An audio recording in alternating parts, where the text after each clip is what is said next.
Você sabia que nenhum autor do Novo Testamento conheceu Jesus pessoalmente? Sim, nenhum deles.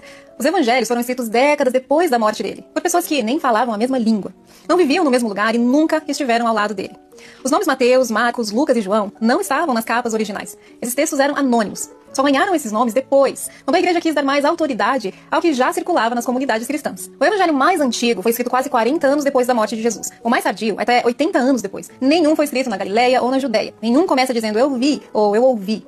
E as cartas, inclusive as de Paulo de Tarso, também não vieram de testemunhas. Paulo nunca conheceu Jesus em vida. A relação dele com Cristo foi baseada em uma visão mística.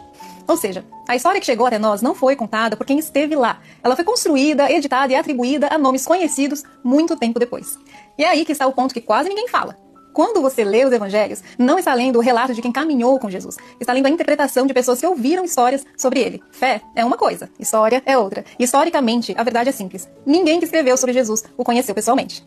Muita gente ficou chocada quando eu disse que ninguém que escreveu o Novo Testamento conheceu Jesus pessoalmente. Mas essa não é uma opinião minha. É um consenso entre historiadores sérios do cristianismo primitivo. Os evangelhos foram escritos entre 40 e 80 anos após a morte de Jesus por autores anônimos em grego e fora da Galileia ou da Judéia. Nenhum desses textos afirma ter sido escrito por uma testemunha ocular. Esse é um dado amplamente documentado em pesquisas acadêmicas. Um dos estudiosos mais conhecidos nesse campo é o Bart Ehrman, autor do livro Jesus Interrompido. Nessa obra, ele mostra com base em crítica textual e histórica como os evangelhos foram atribuídos a Mateus, Marcos, Lucas e João posteriormente para legitimar tradições orais que já circulavam entre as primeiras comunidades cristãs.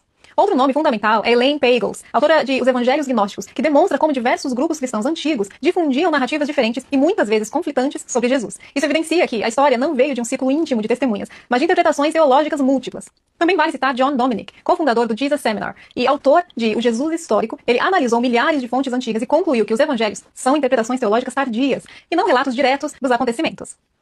Ou seja, não se trata de desacreditar a fé, mas reconhecer como a narrativa foi construída historicamente, muito tempo depois, por pessoas que ouviram histórias, e não por quem caminhou com Jesus.